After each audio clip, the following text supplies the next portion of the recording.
नमस्कार, घटना चक्र में आपका स्वागत है। मैं हूं विपुल सिंह। हर रोज़ की तरह आज भी हम हाजिर हैं कुछ खास मुद्दों के साथ और अपने खास पैनल के साथ। उन लोगों से डिस्कस करेंगे अपने पैनलिस्ट के साथ और समझने की कोशिश करेंगे कि आज के एजेंडे का असर क्या कुछ आने वाले समय में होगा। देखते हैं क्या कुछ खास है आज के एजेंडे में। पंडित नेहरू की 125वीं जयंती पर कांग्रेस का भव्य कार्यक्रम। पार्टी बोली उसी को बुलाया जिससे मिलते हैं दिल। केंद्र सरकार ने किया राष्ट्रीय बाल फिल्म महोत्सव के साथ बाल स्वच्छता अभियान का आगाज। गृह मंत्री ने नेहरू की याद में जारी किया सिक्का। और बॉम्बे हाई कोर्ट ने नौकरियों में महाराष्ट्र में मराठा और मुस्लिम आरक्षण पर लगाई रोक। फडणवीस सरकार जाएगी सुप्रीम कोर्ट। पृथ्वीराज चौहान की सरकार के समय लागू किया था आरक्षण। चलिए, दो खास एजेंडे हैं जिस पर हम चर्चा करेंगे। सबसे पहले बात करेंगे नेहरू जी की 125वीं जयंती की, जिसको लेकर के तमाम सियासत भी हो रही है, अलग अलग कार्यक्रम किए जा रहे हैं। तमाम पैनलिस्ट हमारे साथ मौजूद हैं। हमारे साथ मोहम्मद अदीब साहब हैं, सांसद राज्यसभा के। हमारे साथ अबनी राय जी हैं, नेता आरएसपी के। रामाधार शर्मा जी हमारे साथ जुड़े हुए हैं कांग्रेस का पक्ष रखने के लिए। आनंद कुमार साहू जी हैं, नेता भारतीय जनता पार्टी के। और साथ ही साथ उपेंद्र प्रसाद जी हमारे साथ मौजूद हैं, वरिष्ठ पत्रकार के तौर पर। उपेंद्र जी, सबसे पहला सवाल मैं आपसे ही करना चाहूँगा। जिस तरीके से इस बार नेहरू जयंती का आयोजन हो रहा है, ऐसा लग रहा है दो धड़ा मिल करके एक जयंती को मना रहा है और दोनों एक दूसरे को शामिल नहीं करना चाह रहे हैं। कांग्रेस ने कल जिस तरीके से निशाना साधा परोक्ष रूप से सीधे सीधे नरेंद्र मोदी के ऊपर, आज भी हमने देखा कि जो तमाम कार्यक्रम थे उनको बाहर रखा गया। 54 देशों के राष्ट्राध्यक्षों को न्योता भेजा गया है, नरेंद्र मोदी को न्योता नहीं दिया गया। कैसे देख रहे हैं आप इस सियासत को, और विरासत की सियासत कहें इसे, क्या कहेंगे? अब देखिए, जो कुछ भी हो रहा है वो होना नहीं चाहिए था, लेकिन हमें लगता है कि इसकी शुरुआत नरेंद्र मोदी जी ने ही की है। एक 125वीं जयंती मनाने के लिए जो कमेटी बनी, उसमें नेहरू परिवार है, कम से कम एक व्यक्ति को तो रखना ही चाहिए था। उन्होंने किसी को नहीं रखा। ये भी लोगों को पसंद नहीं आया। ठीक है, राजनीतिक मतभेद अपनी जगह पर है। आपका तो मतभेद पूरे कांग्रेस पार्टी के साथ ही है और कांग्रेस पार्टी के नेता रहे जवाहरलाल नेहरू। तो इतनी उदारता दिखानी चाहिए थी कि नेहरू परिवार की जो भी वरिष्ठ सदस्य हैं, सोनिया गांधी उनको रखते, या मेनका गांधी को भी रख सकते थे, उनकी पार्टी में है, या इनको रख सकते थे, राहुल नहीं तो वरुण गांधी को रख सकते थे। कम से कम एक को तो रखना ही चाहिए था। हालांकि दो रखते तो अच्छा होता। नेहरू इंदिरा जी के दो बेटे के दो परिवार हैं, तो एक उससे रख लेते। अब ये वहां शुरू हुआ, तो हमें लगता है जो कांग्रेस कर रही है ये उसी के जवाब में कर रही है। हालांकि कांग्रेस को भी ऐसा नहीं करना चाहिए था। जिस तरह से मोदी जी ने सही नहीं किया, तो जो सही नहीं किया है उसका जवाब उसी तरह से नहीं दिया जाना चाहिए। इनको उदारता दिखानी चाहिए थी। जब इतने राष्ट्र के अध्यक्षों को आप बुला रहे हैं, तो भारत का जो प्रधानमंत्री है वो उनके बीच में नहीं रहे, ये भी अच्छी बात नहीं है। उनको बुलाया जाना चाहिए था। तो हमें लग रहा है कि जो भी चल रहा है ये दोनों तरफ से, ये तो कम से कम मैं इसको सही नहीं मानता। नेहरू जी एक बहुत महान नेता थे। आजादी के बाद भारत के निर्माण में उनकी बहुत बड़ी भूमिका रही है। ठीक है कि उनसे लोगों को शिकायतें भी है कि कश्मीर समस्या उनके सामने उलझ गई। तिब्बत की जो समस्या है चीन के साथ जो है वो भी उलझ गई। उन्होंने मान्यता दे दी तिब्बत को चीन के अभिन्न अंग के रूप में। तो और भी बहुत सारी शिकायतें हो सकती है, लेकिन भारत जो भी है शुरुआती 15 साल में, आजादी के बाद शुरुआती 15-20 साल बहुत महत्वपूर्ण होते हैं एक राष्ट्र के रूप में। बिल्कुल। भारत को उन्होंने मजबूत बनाए रखा। जबकि आप देखिए पाकिस्तान की क्या हालत हुई, दो टुकड़े हो गए। और भी बहुत सारे राज्य जो देश जो उस समय स्वतंत्र हुए थे उनका क्या क्या हुआ। तो ये एक बड़ी सफलता थी नेहरू जी की, और इसके लिए उनको श्रेय दिया ही जाना चाहिए। हो सकता है, हमें लगता था कि उनको कुछ और करना चाहिए था जो नहीं कर पाए हो। तो उनकी 125वीं जयंती मनाई जा रही है, एकजुट होकर और मनाया जाए तो ज्यादा बेहतर होगा। संदेश काफी अच्छा जाता, और अब जिस तरीके से अंतर्राष्ट्रीय स्तर पे भी जो संदेश जाएगा वो भी बहुत अच्छा है। चलिए, बिल्कुल सही आप बोल रहे हैं। इस बीच अरुणिता, आपसे जानना चाहेंगे, आप इस सियासत को कैसे देख रहे हैं कि एक व्यक्ति जिसका बहुत अहम योगदान जो है राष्ट्र निर्माण में रहा, स्वतंत्रता के पहले भी स्वतंत्रता के बाद भी, उसको लेकर के जिस तरीके की सियासत हो रही है, बयानबाजी हो रही है, और जिस तरीके से ऐसा लगता है दो धड़ा बटा हुआ है, ऐसे नामों पे आपको लगता है कि राजनीति नहीं होनी चाहिए थी? अगर यही काम मिलजुल के होता तो संदेश थोड़ा अच्छा जाता। देखिए, हमारे देश में आजकल बड़ी एक नई नीति चालू हुई है जी कि किसी भी व्यक्ति की, चाहे वो 125वां जन्मदिन हो या कोई भी जन्मदिन हो या उसकी मृत्युदिन की बात हो जी या कहीं पर भी कुछ घटना घटे, सबको लेकर राजनीति चल रही है। जी और इसमें भी मोदी जी ने भी सरकार के प्रधानमंत्री होने के नाते जो कमेटी बनाई, जो आपको पता है कि कमेटी में कांग्रेस के किसी को रखा नहीं है। यद्यपि जो अभी जो खानदान में जो हैं डायरेक्ट तो नेहरू जी के साथ नहीं है, डायरेक्ट ना होने के दौरान भी वो नेहरू की बेटी की कि उनकी उसकी लड़का जो मतलब है उन्हीं क्या है, तो बुला लेना चाहिए था। इसमें राजनीति करने से क्या फायदा हुआ, नहीं हुआ। कांग्रेस भी उसी रंग की कर रही है, जैसे भी हो ये लेके राजनीति चल रही है। और ऐसा राजनीति में पता नहीं उनकी प्रति जो श्रद्धा हो, चाहे कुछ भी हो, कोई कार्यक्रम भी करे तो वो किस ढंग से जनता लेगी ना लेगी, जनता के अंदर भी थोड़ा सा उसमें भावभेद हो जाता है कि देश की पहली प्रधानमंत्री थे और पहले प्रधानमंत्री को लिए जो होना चाहिए था जी उस ढंग की कमेटी बनी नहीं, उस ढंग की बातें नहीं हो रहा है और ऐसा विभाजन ठीक नहीं है। ये इसमें मोदी जी की जो छवि जो बनाना चाहते हैं वो छवि में थोड़ा सा तो दाग लग ही जाता है। दाग लग जाता भला है। ही सोनिया जी की जो है और कांग्रेस की जो है वो कुछ अलग ढंग से सोचे, लेकिन उनका भी इनको बाहर करना ना रखना जी ये भी ठीक नहीं हुई है। अब क्या उसको कहा है, जी राजनीति दोनों कर रहे हैं और राजनीति के लिए उनको जो भी है अपनी सम्मान हो कुछ भी हो देना पड़ेगा और जी क्या है। जी चला एक छोटा सा ब्रेक ले रहे हैं। अभी तमाम पैनलिस्ट से राय लेनी अभी बाकी है, खास तौर से कांग्रेस बीजेपी का पक्ष जानेंगे। अदीप साहब से भी पूछेंगे वो क्या कुछ सोच रहे हैं इस पूरी सियासत पर। एक छोटे से कमर्शियल ब्रेक के बाद हम तुरंत लौट रहे हैं।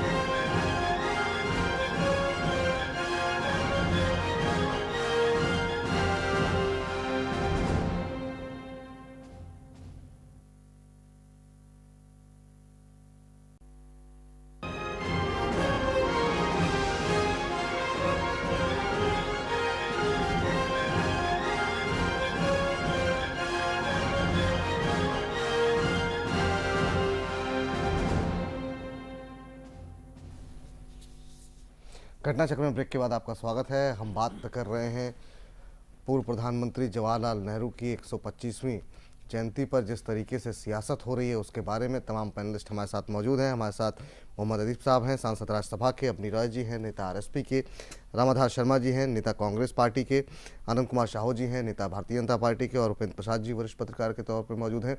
अदीप साहब, आपसे जानना चाहेंगे, अब आप कैसे देख रहे हैं, क्या सत्ता परिवर्तन के साथ जो इतिहास पुरुष होते हैं उन पर भी दावेदारी कितनी सही मान रहे हैं आप कि ये मेरे हमारी पार्टी के थे, ये इनकी पार्टी के हैं, या फिर जिस तरीके से पूरा एक बायकॉट दोनों तरफ से हो रहा है, सरकार की तरफ से भी और कांग्रेस की तरफ से, आप कैसे देख रहे हैं? देखिए, ये मसला आइडियोलॉजी का है। आप इस बात को समझिए। जी नेहरू की जो सोशलिस्टिक अप्रोच थी, जो आइडियोलॉजी थी, उसकी मुखालफत मोदी साहब की आइडियोलॉजी की पार्टी ने करी थी और इतने सालों के बाद उनको सत्ता मिली। जी और उन्हीं की आइडियोलॉजी का एक हिस्सा था जिसने ये अभी लिखा, उनकी किताबों में लिखा गया, आर्टिकल आए कि हमको गांधी को नहीं नेहरू को मारना चाहिए था। ये आइडियोलॉजी की लड़ाई है। जी नेहरू का ये एहसान, जैसा भी हमारे साथी ने कहा, जी ऐसी मजबूत जड़ें हिंदुस्तान की जमहूरियत की बना दी थी जी 11 साल में कि पाकिस्तान दो हिस्सों में टूटा। अंग्रेज हमको छोड़ के इस उम्मीद पे गए थे कि हम लड़ मरेंगे आपस में, जी लेकिन ये नेहरू थे जिन्होंने हिंदुस्तान को मजबूत किया। हिंदुस्तान के बाहर एक मूवमेंट चलाया, नॉन अलाइंड मूवमेंट, उसमें हिंदुस्तान की एक अलग छवि उठा के रखी।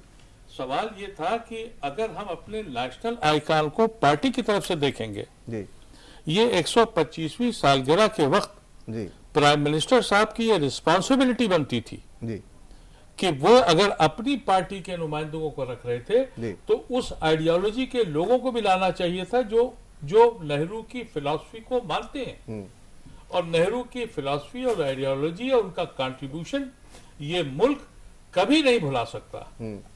और वो उस शख्स ने अपनी, यानी उनकी एक स्टाइल थी। आप जितना भी नेहरू को पढ़िए, मैंने देखा कि उनके पार्लियामेंट्री सिस्टम में कि जब कभी लोहिया ने या कृपलानी ने या किसी ने कोई सवाल किया पार्लियामेंट में, नेहरू ने कभी मिनिस्टर को इजाजत नहीं दी, खुद जवाब देते थे। एक बार लाल बहादुर शास्त्री ने कहा, साहब ये तो जगजीवन राम से पूछा जा रहा है, आप क्यों बोल रहे हैं? पार्लियामेंट में रिकॉर्डेड है। उन्होंने कहा ये मेरी डेस्टिनी है, ये मेरी किस्मत है कि मैं प्राइम मिनिस्टर हूं। इस शख्स की कंट्रीब्यूशन और इस शख्स की लॉ की समझ और मुल्क की खिदमत मुझसे ज्यादा, इसलिए मैं जवाब दूंगा। ये सिस्टम क्रिएट किया था, जो सिस्टम पंचायत तक पहुंच गया था। आज उसकी लड़ाई है। इसमें दो पार्टियों ने अपने दिग्गज नेताओं का मजाक उड़ा दिया है। मैं समझता हूं इसमें सरकार को सोचना चाहिए। सब आदमी, इस मुल्क में हो क्या रहा है, देखिए क्या हो रहा है इस मुल्क में। एक बहुत बड़ा नेता था अम्बेडकर, मायावती लेके बैठ गई। हमारा था ये, वो नेशनल हीरो था, बिल्कुल का हमारा था। फिर उन्होंने कहा कि साहब अब बताइए, पटेल ऐसा लीडर, गुजरात ने कहा मेरा था। अरे हम अपने लीडरों को तो बांट चुके, जो हमारे पुरखे थे उनको भी बांटने पे लग गए कि उसको भी झपट लें, वो भी न छोड़ें। ये बड़ी खराब सिचुएशन इस मुल्क में पैदा हो गई है। मैं समझता हूं हमको इससे दूर बहुत जल्द चला जाना चाहिए। और अब ऐसे ऐसे इल्जामात लग रहे हैं। अभी मैं देख रहा था टेलीविजन पे एक बयान आया है मुखालिफिन का कि नेहरू ने की वजह से चाइना ने अटैक किया। अब तस्वुर करिए आप, दुनिया में एक फोर्स खड़ी की थी नॉन अलाइनमेंट की, नेहरू को सेटबैक हुआ था चाइना से, इसीलिए वो 2 साल में खत्म भी हो गए। लेकिन उनकी अप्रोच ये थी कि अगर हम चाइना से मिल गए तो हम दुनिया के हाकिम होंगे। चाइना ने धोखा दिया, लेकिन हम भी तो आज मजबूर होके झूला झुला रहे हैं। मोदी साहब भी चाइना को जरूरत थी हमारी, ये उस वक्त उन्होंने फोर्स ही कर लिया था। चाइना उस वक्त सोया हुआ मुल्क था, लेकिन नेहरू ने ये फोर्स ही कर लिया था, ये फोर्स बनेगी। और हिंदुस्तान और चाइना मिलके उसमें वो अगर हार गए, उसका गम वो लेके गए और 2 साल के अंदर खत्म हो गए।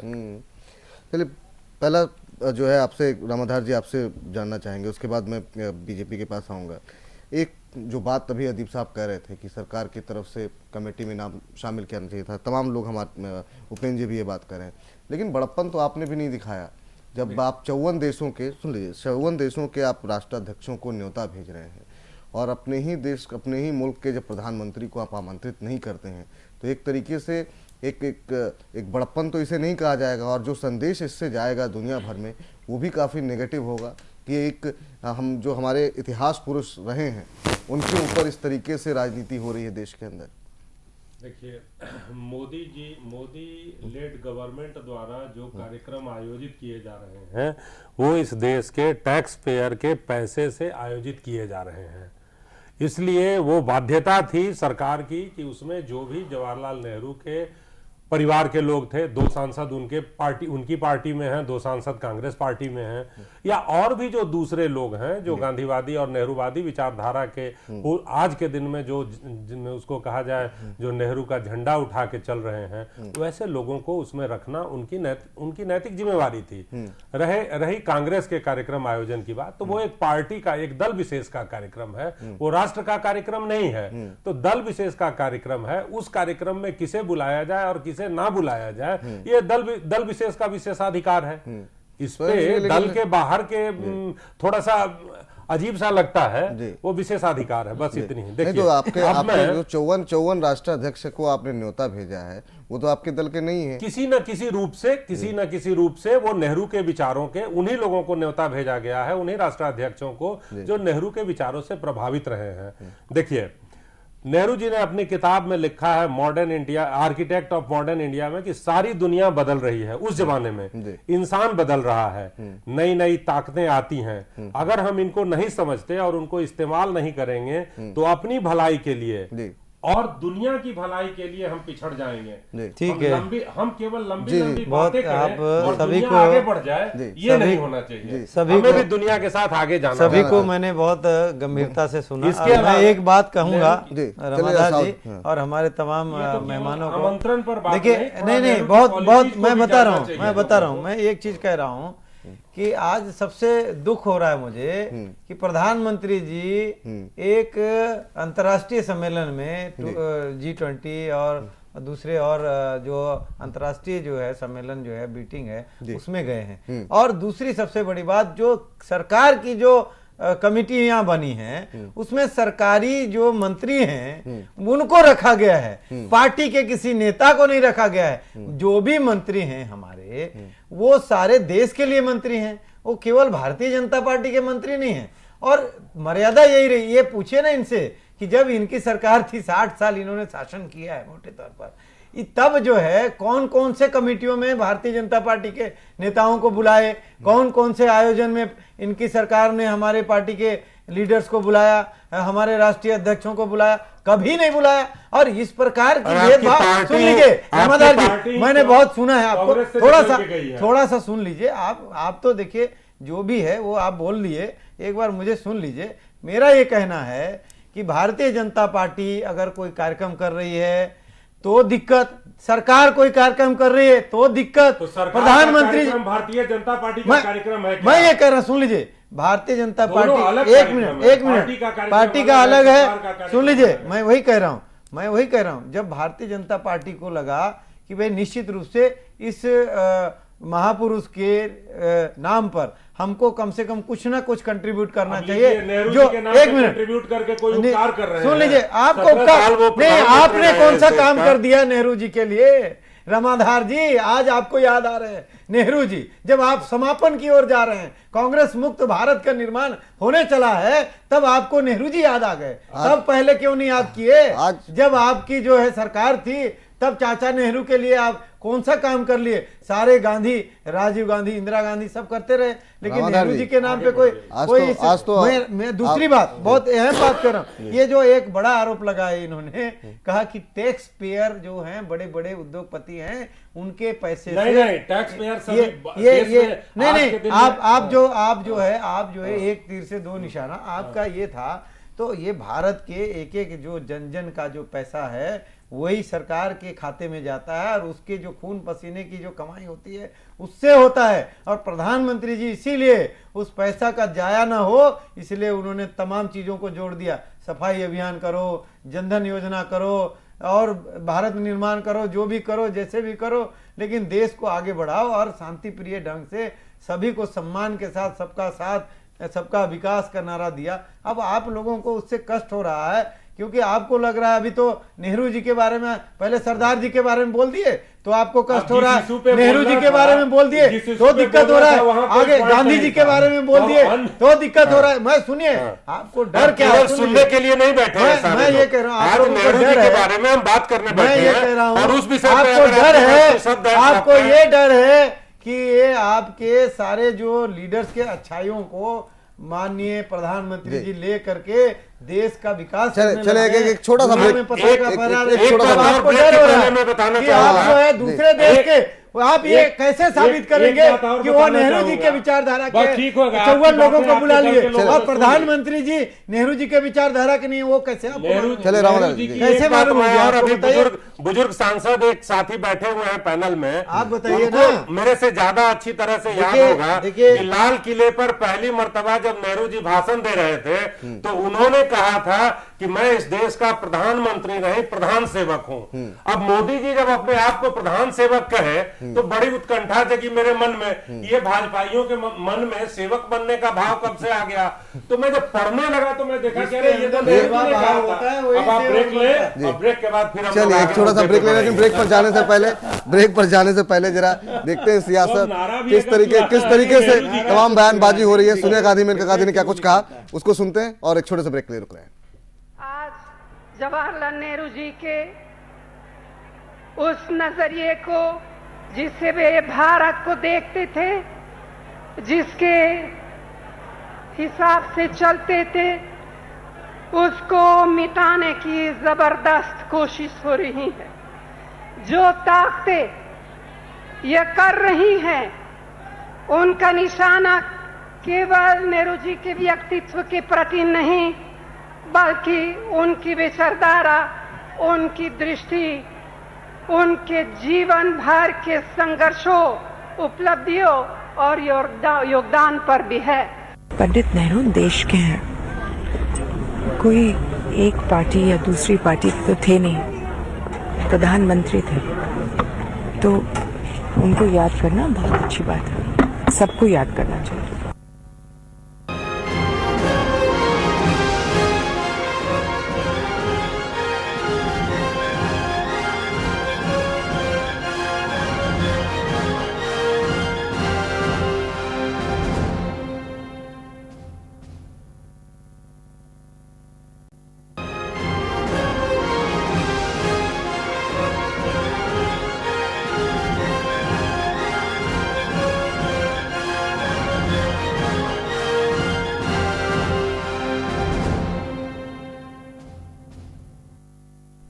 ब्रेक के बाद आपका स्वागत है। तमाम पैनलिस्ट हमारे साथ बने हुए हैं। हम बात कर रहे हैं पूर्व प्रधानमंत्री जवाहरलाल नेहरू की 125वीं जयंती पर जिस तरीके से सियासत हो रही है, जिस तरीके से बयानबाजी हो रही है, उसको लेकर के हम बातचीत कर रहे हैं। तमाम पैनलिस्ट हमारे साथ मौजूद हैं।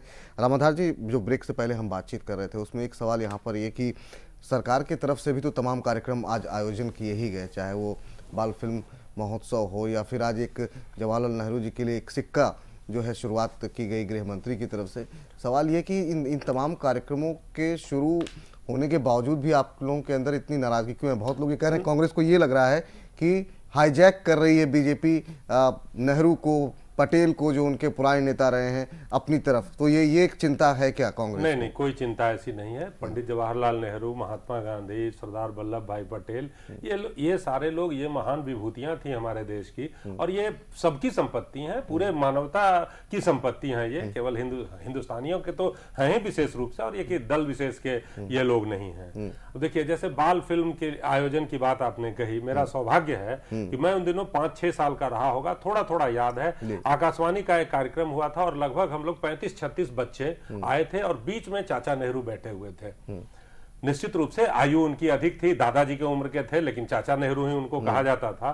और उस दरमियान वो फिल्मों के बारे में बता रहे थे लोगों को, और कहा उन्होंने कि ये फिल्में बनती हैं, सिनेमा बनते हैं, सो अंग्रेजों को, जो अमेरिका का, इंग्लैंड में जो ज्यादा अमेरिका में सिनेमा बनती है, मार धाड़ बहुत होता है, बच्चों के लिए चलचित्र बनने चाहिए ना। तो हमको याद नहीं आ रहा है किसने, बट किसी ने कोने से पूछा कि आप चलचित्र में काम करेंगे क्या? निश्चित रूप से ये बात देश के प्रधानमंत्री से किसी बच्चे ने पूछा था, वो हंस के बोले कि अभी मैं काम कर रहा हूं ना, इसकी फिल्म बन रही है। और जिसको जिस भाषा में जो समझ सकता हो, उसको उसी भाषा में समझाने की कैपेसिटी थी उनको, क्षमता थी उनके अंदर, और वो समझाते थे। देखिए, देश जब आजाद हुआ था तो ये आजाद हिंदुस्तान नहीं था उसके पहले। ये कश्मीर को छोड़ दें, जम्मू कश्मीर को, तब भी 565 रियासतें थी, जो सबको मिला के हिंदुस्तान और पाकिस्तान बना था, पाकिस्तान और पूर्वी पाकिस्तान। तो ये कोई आसान काम नहीं था कि उन सबों को ऑर्गेनाइज करके और डेमोक्रेसी को इस तरह से इनरिच किया जाए कि आज हम लोग नेहरू का भी विरोध करते हैं, गांधी का भी विरोध कर लेते हैं, और करने के बाद हम फिर आराम से खुलेआम बैठते हैं। ये स्वतंत्रता जो मिली हम लोगों को, ये जो आज किसी की गलत बातों का, अच्छाइयों की बड़ाई करने, ये इसमें बहुत अहम योगदान पंडित नेहरू का है।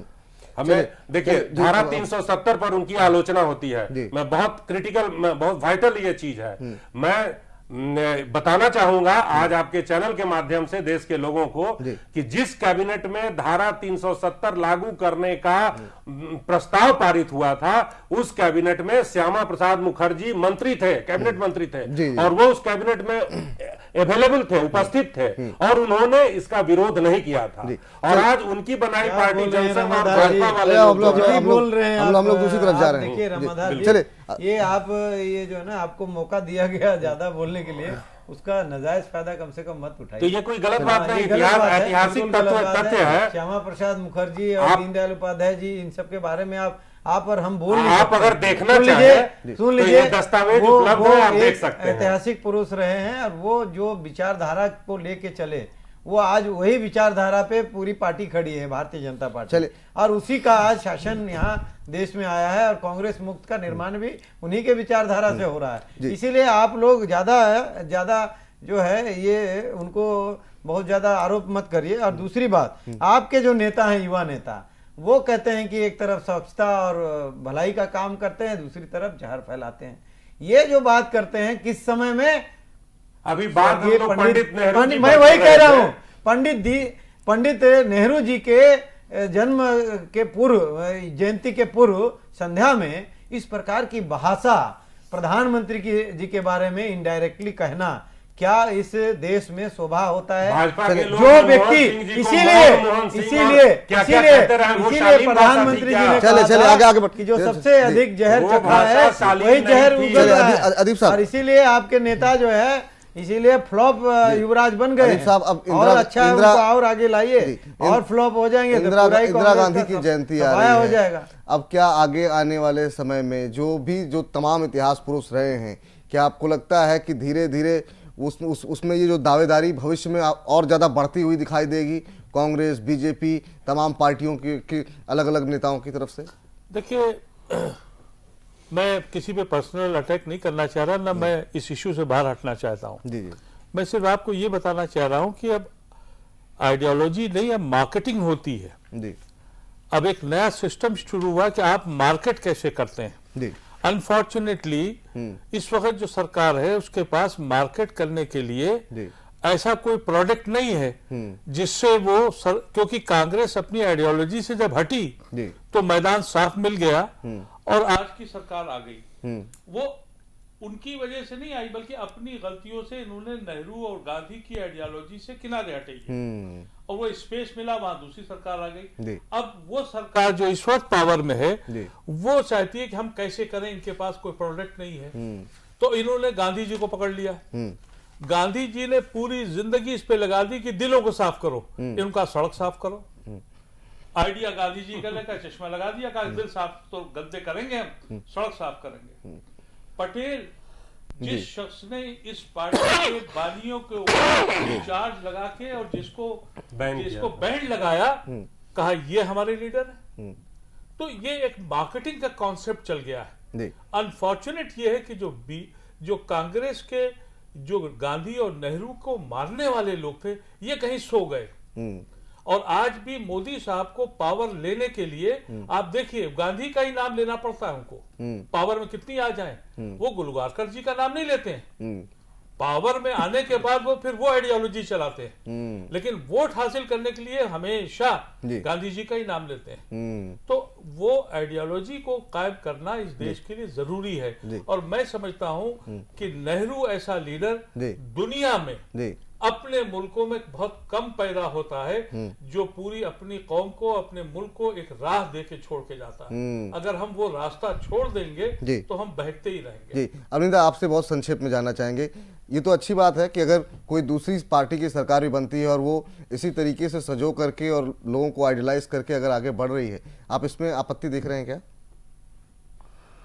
देखिए, ताजिक साहब ने बड़ी अच्छी ढंग से इसका विश्लेषण किया है। जी। और नई बात जो है कि आज की दुनिया में मार्केटिंग सबसे बड़ी चीज है।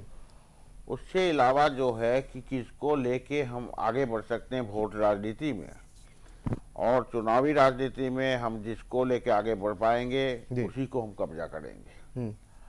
अब पटेल जी को लाया था, पटेल जी को लेके जो करना था वो गुजरात, और गुजरात के साथ साथ उनको करके कांग्रेस के अंदर एक विभाजन पैदा की। और कांग्रेस की हालत भला ही वो आज जब नेहरू जी के नाम आता है या इंदिरा जी के नाम आएगा या किसी की नाम आएगी तभी वो अपने नेता मानते हैं।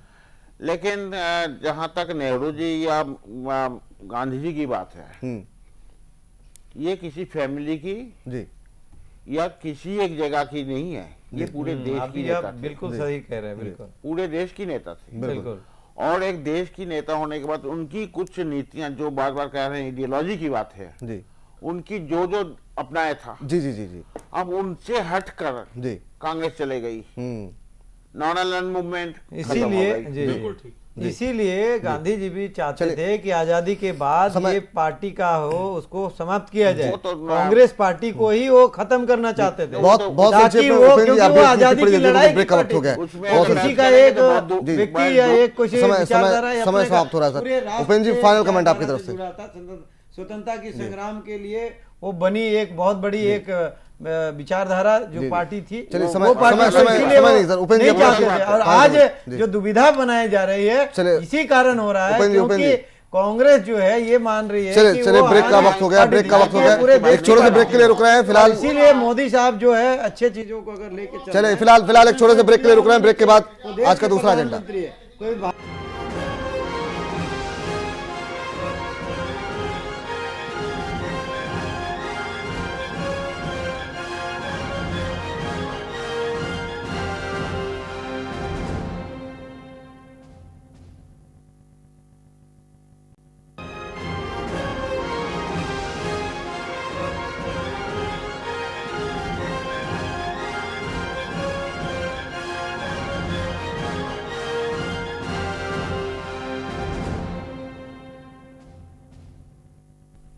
घटना चक्र में ब्रेक के बाद आपका स्वागत है। आपको बता दें आज का दूसरा एजेंडा, बॉम्बे हाईकोर्ट ने मराठा और मुस्लिम आरक्षण पर रोक लगा दी है, प्रमोशन को लेकर के, नौकरियों को लेकर के।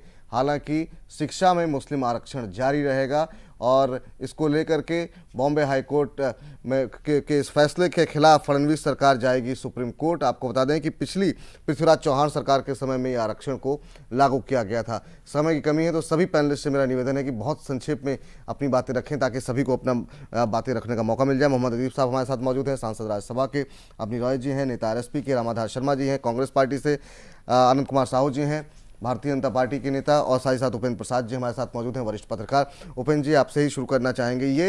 ये जो इससे पहले भी हम देखें कि इस तरह हमने देखा हुआ है कि इस तरह के फैसले सरकार चुनाव के ठीक पहले लेती है और बाद में उसे कोर्ट की तरफ से निरस्त कर दिया जाता है। ये जो राजनीति होती है चुनाव से ठीक पहले, उत्तर प्रदेश में हमने देखा, महाराष्ट्र में हमने देखा, कैसे देख रहे हैं आप इसे? अब देखिए, जो सरकार करती है, जिस समय डिसीजन लेती है उसी समय हम कह सकते हैं कि वो अदालत उसको खारिज कर देगी, क्योंकि अदालत ने एक लिमिट तय कर रखी है 50% की। अगर 50% से ऊपर आप किसी को भी आरक्षण के परिधि में लाने जा रहे हैं तो कोर्ट उसको खत्म कर देगी। ये पता था उन लोगों को जिन लोगों ने दिया, और ये उनको ही पता था जिन लोगों के लिए दिया गया। तो यहाँ इसी बात में क्यों लोग को मूर्ख बना रहे हैं? यही कारण है कि इसका जो भी आरक्षण का जो प्रोविजन किया उससे कोई भी फायदा कांग्रेस को नहीं मिला, क्योंकि लोगों को पता था कि ये अदालत में टिकने वाला नहीं है। अब आप 50% को से आगे कैसे दे सकते हैं? 16% अतिरिक्त आरक्षण दे दिया मराठों को। फिर आरक्षण उसके लिए है जिसका एडिक्वेट रिप्रेजेंटेशन नहीं है, जो सोशली और एजुकेशनली बैकवर्ड है और एडिक्वेटली रिप्रेजेंटेड नहीं है। 3 टर्म्स जरूरी है, और ये तीनों में है कि मराठा जो सोशली एजुकेशनली कमजोर नहीं है, बैकवर्ड नहीं है, और फिर उसका एडिक्वेट रिप्रेजेंटेशन मिला हुआ, फिर आपने उसको दे दिया, तो उसके कारण भी हटना था। फिर 50% से अतिरिक्त उनको दिया, उनको भी ओबीसी में शामिल नहीं किया था, इसलिए मराठा का तो वो जाना ही जाना था। और वह की माइनॉरिटी का, इसके बारे में भी बहुत सारे जजमेंट आ गए हैं। सुप्रीम कोर्ट का भी जजमेंट आ गया है, हैदराबाद आंध्र प्रदेश का हाई कोर्ट है उसका भी जजमेंट आ गया है। वो भी कहता है कि आप रिलीजन के आधार पर आरक्षण नहीं दे सकते। कुछ राज्यों में मिल रहा है, लेकिन उसको अभी तक किसी ने कोर्ट में चैलेंज नहीं किया है। लेकिन हमें लगता है अगर चैलेंज किया जाएगा शायद वो भी हट जाएगा। फिर दे के रखा है 5% ओबीसी को है जो आरक्षण में शिक्षा मुसलमानों को पहले ही से मिल रहा है। हालांकि एग्जैक्ट आंकड़ा नहीं है, लेकिन कहने वाले बोलते हैं जी। संक्षेप में सर बस जी ऑलरेडी ओबीसी समय कम है, समय कम है, अलग से क्यों आरक्षण दिया जाता है, ये बात समझ से परे है। जी अपनी आपसे जानना चाहेंगे, आप कैसे देख रहे हैं कि जिसको पाना है आरक्षण उसे भी ये पता है ये स्थिति जो है प्रतिकूल होगी, और जो पार्टी रिजर्वेशन के लिए दे रही है सरकार उसको भी इस बात का पता है, फिर क्या मतदाता को बेवकूफ समझा जाता है इस तरह का लॉलीपॉप आखिरी में दे करके? ये तो सब राजनीतिक खेल है जी, विनोबट करना जी या उनको संतुष्ट करना जी। ये जो है कि जानते हुए भी हमने इनको बात को आगे बढ़ाया जी। मालूम है कि हमें कहीं ना कहीं इस पर रोक लगेगी, लेकिन वो कम्युनिटी जो है वो सोच पाएंगे कि हमारे लिए कुछ हो रहा है, ये नहीं दे रहे हैं। अब कोर्ट के हो जाता है तो फिर कोई बोलने वाला नहीं है, राजनीति खत्म हो जाती। ये जो बातें हैं, और जैसा हर चीज में ही अगर वो राजनीतिक खेल हो और वोट की चुनाव की धंधा हो, जी, तो हमारे कहाँ पर कौम हो, जाति हो, कुछ भी हो, माइनॉरिटी हो, कहाँ लेके जा रहे हैं। चले पूरे चीज को ध्यान में रखते हुए देखना चाहिए कि सरकार को भी हम ऐसा ना कहे कि जिसमें धोखा हो जाए, जिसमें प्रवंचित किया जाए, ऐसा नहीं होना चाहिए। जानबूझकर कोई ऐसा कदम नहीं उठाना चाहिए। जी अदीप साहब, ये हमारे देश में चलता है, ये बिजनेस चल रही है। अदीप साहब, ये टोकनिज्म की जो राजनीति है और अभी कितने लंबे समय तक इस देश को झेलनी पड़ेगी, जहां पर आखिरी समय में तमाम नियमों कानूनों के बावजूद जो है ये लॉलीपॉप दिया जाता है, जिसमें कहीं ना कहीं एक मैसेज जिसको पाना होता है उसे भी मिल जाता है, उसे लगता है कम से कम सरकार हमारे लिए कोशिश कर रही है। और जैसा कि अभी अवनीता बता रहे थे कि कोर्ट जो है अपने आधार पर फैसले लेती है, राजनीति वहां से समाप्त हो जाती है। कैसे देख रहे हैं आप इसे? देखिए, आपने अपने इनिशियल कमेंट में ये बात कही, इलेक्शन से पहले वोट हासिल करने के लिए ये सब किया जाता है। ये कॉन्स्टिट्यूशनली मजहब के नाम पे रिजर्वेशन हो ही नहीं सकता। ये सबको पता है, सरकार को पता है, सरकार को भी पता है, ये तो सब लिखा हुआ है। लेकिन रिजर्वेशन है। केरल में मुसलमानों को एज ए होल बैकवर्ड कर एक्सेप्ट किया उस वहां की गवर्नमेंट ने, और इस वजह से वहां 12% एज ए बैकवर्ड उनका रिजर्वेशन है। कर्नाटका में 5% एज ए बैकवर्ड है, और आंध्र प्रदेश में भी बैकवर्ड है। यहाँ पर जो मतलब महाराष्ट्र में किया गया तो नाम लेके कि भाई मराठों को इतने % और मुसलमानों को इतने %, वो तो टर्न डाउन होना ही था। नहीं, लेकिन और मैं यहाँ याद दिलाना चाहूंगा आदिप साहब कि आपको याद होगा श्री अर्जुन सिंह जी जब ह्यूमन रिसोर्स मिनिस्टर थे, शिक्षा मंत्री थे जब केंद्र में, तो उन्होंने अलीगढ़ मुस्लिम यूनिवर्सिटी में 50% आरक्षण दे दिया था। ये आप देखिए किस तरह से कांग्रेस का ये जो वो मैं बता देता हूं, एक तरह से इनका जो है वोट की राजनीति जो है, कांग्रेस पे मत जाइए। तो मैं इसलिए कह रहा हूँ कि ये सच्चाई है, आप भी जानते होंगे। सुन लीजिए, आर्टिकल 31 जी माइनॉरिटीज के एजुकेशनल इंस्टीट्यूशन को का रिजर्वेशन देता है।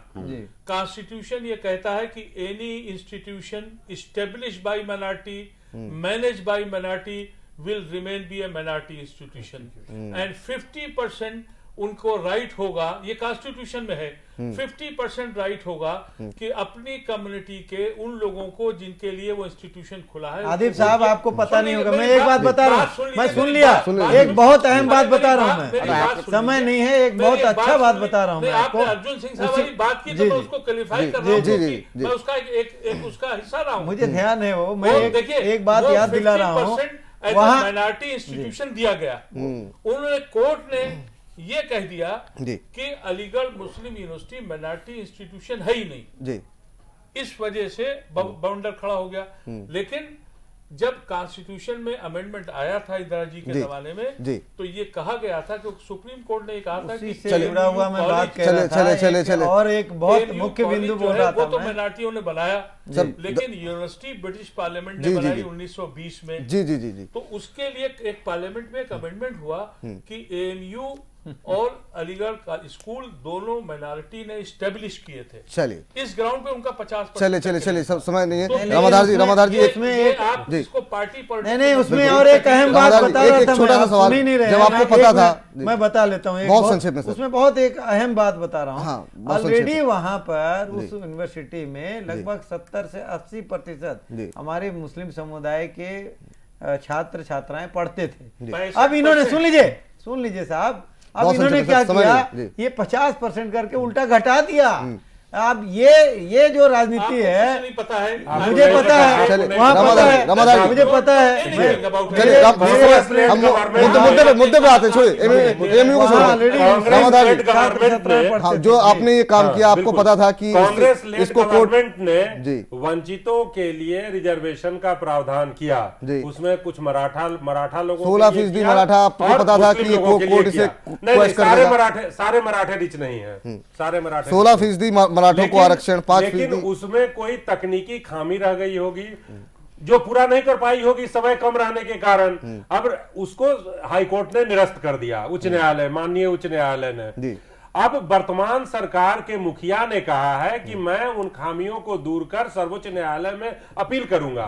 इसलिए ये जो रिजर्वेशन लाया गया था वो वहां पे पूर्ववर्ती सरकार और वर्तमान सरकार दोनों सरकारें उसके पक्ष में हैं। अब उसमें जो तकनीकी खामियां रही होंगी, चुनावी एजेंडा था खाली, वर्तमान सरकार की चुनावी एजेंडा था खाली। नहीं, चुनावी एजेंडा अगर रहता तो वर्तमान सरकार उसको उसके ऊपर कोई नाम नहीं लेती, कुछ भी नहीं कहती। नहीं, वो इसलिए कह रहे हैं और क्योंकि 5% जो शिक्षा के ऊपर आरक्षण है वो मुस्लिम समुदाय का बना रहेगा, और लेकिन 16% मराठों वाला जो था आरक्षण उसको निरस्त कर दिया। तो इसके लिए वो सुप्रीम कोर्ट जा रहे हैं, क्योंकि ये जब पिछला सरकार को ही सोचना चाहिए था, जब आरक्षण दे रहे हैं तो पूरी कागजी कार्रवाई ढंग से हो, बहुत वैधानिक रूप से छूट गया होगा उसको ये पूरा। चलिए अदीप साहब, बहुत बहुत शुक्रिया इस कार्यक्रम में जुड़ने के लिए, अपना महत्वपूर्ण समय देने के लिए। अपनी जी आपका भी बहुत बहुत धन्यवाद।